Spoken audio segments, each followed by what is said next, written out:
Doctor Poonam Gupta, Hanuman Prasad Poddar में cancer विशेषज्ञ हूँ। अक्टूबर मंथ को ब्रेस्ट कैंसर अवेयरनेस मंथ के नाम से जाना जाता है। तो इस उपलक्ष्य में आज मैं आपको ब्रेस्ट कैंसर से रिलेटेड कुछ जानकारी देने जा रही हूँ। ब्रेस्ट कैंसर एक ऐसी बीमारी आज की डेट में हो गई है कि जो सबसे ज़्यादा महिलाओं में मिल रही है और इससे हम बच सकते हैं, इससे हम निजात पा सकते हैं यदि अगर इसको अर्ली स्टेज में डिटेक्ट कर लिया जाए और इसका ठीक से इलाज कर लिया जाए। सबसे पहले ब्रेस्ट की एनाटॉमी पे थोड़ा सा मैं बताना चाहूँगी। ब्रेस्ट को 4 हिस्सों में बांटा गया है, जिसमें 4 क्वाड्रेंट आते हैं, 2 ऊपर के और 2 नीचे के। और ब्रेस्ट जो है कई सारी मेमोरी ग्लैंड से मिलके बना होता है ब्रेस्ट टिश्यू, और जो मेमोरी ग्लैंड्स होते हैं इसमें कई सारे लोब्यूल्स होते हैं। ब्रेस्ट लोब्यूल्स जाकर लैक्टिफेरस डक्ट में खुलते हैं और सारी लैक्टिफेरस डक्ट निपल्स में जाकर घूमती है, यहाँ से मिल्क का सिक्रीशन होता है। अब अगर ब्रेस्ट कैंसर के लक्षण की बात करी जाए तो ब्रेस्ट कैंसर में हमें ब्रेस्ट में या फिर आर्मपिट में, जिसे एक्जिला कहते हैं हम लोग अपनी भाषा में, उसमें कोई गांठ मिल सकती है। शुरुआती स्टेज में कभी भी दर्द नहीं होता है, कभी भी आपको पेन नहीं मिलेगा। पेन जाकर जब लेट स्टेज में होता है, जब कैंसर की बीमारी बढ़ चुकी होती है।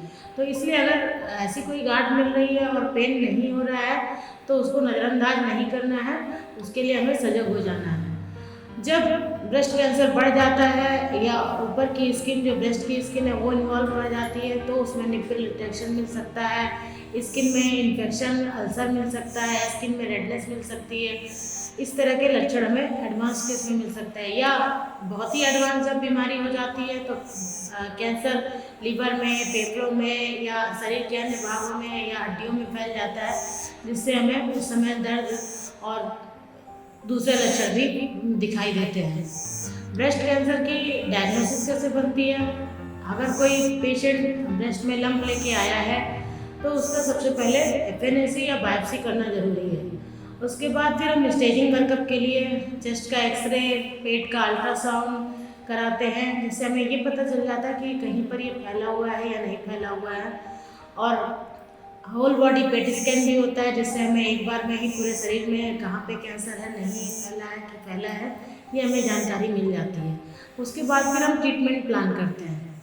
अगर हमारा ब्रेस्ट में लंप है और वो लोकलाइज डिजीज़ है, मतलब कहीं भी वो फैला नहीं है और जो ब्रेस्ट की स्किन है वो नॉर्मल है, तो हम सर्जरी के लिए सोच सकते हैं।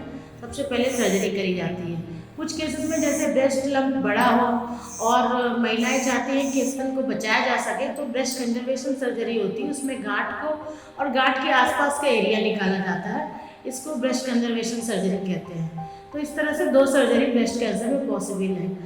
इसके बाद जब सर्जरी हो जाती है तो हिस्टोपैथोलॉजी रिपोर्ट आती है, उसके बेसिस में हमें कीमो देना है और आगे रेडिएशन देना है, वो हम डिसाइड करते हैं। कीमो देने के बाद अगर ज़रूरी है तो हमें रेडिएशन भी देना पड़ता है। और इसके अतिरिक्त ब्रेस्ट कैंसर के ट्रीटमेंट में हार्मोनल थेरेपी का भी बहुत रोल है। इसके लिए एस्ट्रोजन रिसेप्टर, प्रोजेस्टेरॉन रिसेप्टर और हम HER2 के लिए जांच कराते हैं। अगर ये पॉजिटिविटी मिलती है तो हमें अकॉर्डिंगली उसके लिए भी अलग से ट्रीटमेंट देना होता है। अब ब्रेस्ट कैंसर की स्क्रीनिंग की बात कर लेते हैं। ब्रेस्ट कैंसर की स्क्रीनिंग के लिए हम खुद से अपने ब्रेस्ट को एग्जामिन कर सकते हैं, या फिर हमें कुछ कहीं पर डाउट मिलता है तो हम जाके चिकित्सक से परामर्श कर सकते हैं। वो एग्जामिन करता है, फिर वो आगे जांच कराता है। ब्रेस्ट सेल्फ एग्जामिनेशन के लिए सबसे महत्वपूर्ण जो पॉइंट्स हैं कुछ, वो मैं आपको बताना चाहती हूँ। ब्रेस्ट को एग्जामिन करने के लिए सबसे पहले आपको फ्लैट फिंगर से, मतलब आपको 2 उंगलियों से नहीं, फ्लैट फिंगर से ब्रेस्ट के चारों पार्ट को आपको पैल्पेट करना है, उसको क्लॉकवाइज फैशन में घुमाना है। अगर कहीं पे ब्रेस्ट लंप होगा, अबनॉर्मल होगा, तो वो आपको कहीं ना कहीं आपकी हथेली में टकराएगा, आपको फील हो जाएगा। तो ऐसे केस में अगर इस तरह से हम करते हैं कपड़े बदलते समय या नहाते समय, अगर इस तरह का कोई एबनॉर्मल लंप मिलता है, आपके आसपास के लोगों को इस चीज़ की जानकारी दें कि कैसे चेक किया जाए। और इस तरह का अगर कोई गांठ मिलती है तो ज़रूर से ज़रूर इसको बिना नज़रअंदाज किए, बिना देरी किए चिकित्सकीय परामर्श लें, ताकि उसकी ठीक से जांच हो सके। जब हम डॉक्टर के पास जाते हैं, ब्रेस्ट में कोई गांठ गांठ होती है तो डॉक्टर उसको खुद से एग्जामिन करते हैं, उसको कहते हैं क्लिनिकल एग्जामिनेशन, जो डॉक्टर के द्वारा होता है। पेशेंट की गांठ को एग्जामिन किया जाता है और इसको और कंफर्म करने के लिए यदि अगर कहीं डाउट है कि कभी कभी जो नॉन कैंसरस गांठ होती है, फाइब्रोइडनोमा जैसे हुआ, वो भी कैंसर की तरह फील हो जाता है। जब लंबे समय से फाइब्रोइडनोमा होता है ब्रेस्ट में तो वो काफ़ी हार्ड हो जाता है, तो वो मैलिग्नेंट मतलब कैंसर के गांठ की तरह लगता है। तो उसके लिए दो तरीके और हैं, जैसे डिजिटल मेमोग्राफी या फिर अल्ट्रासाउंड गाइडेड मेमोग्राफी करते हैं। तो उससे हमें और कंफर्मेशन हो जाता है अगर हमें कहीं पे डाउट है कि ये कैंसर वाली गांठ है या नहीं है। तो इस तरह से ब्रेस्ट कैंसर के लिए आप लोग सजग होइए, और कैसे हम इसको चेक कर सकते हैं ये मैंने आपको बताया। इसको आप लोग सीख के दूसरों को भी बताइए, ताकि ब्रेस्ट कैंसर को जल्दी से जल्दी डिटेक्ट किया जा सके और उसका इलाज करके आपको कैंसर मुक्त किया जा सके। धन्यवाद।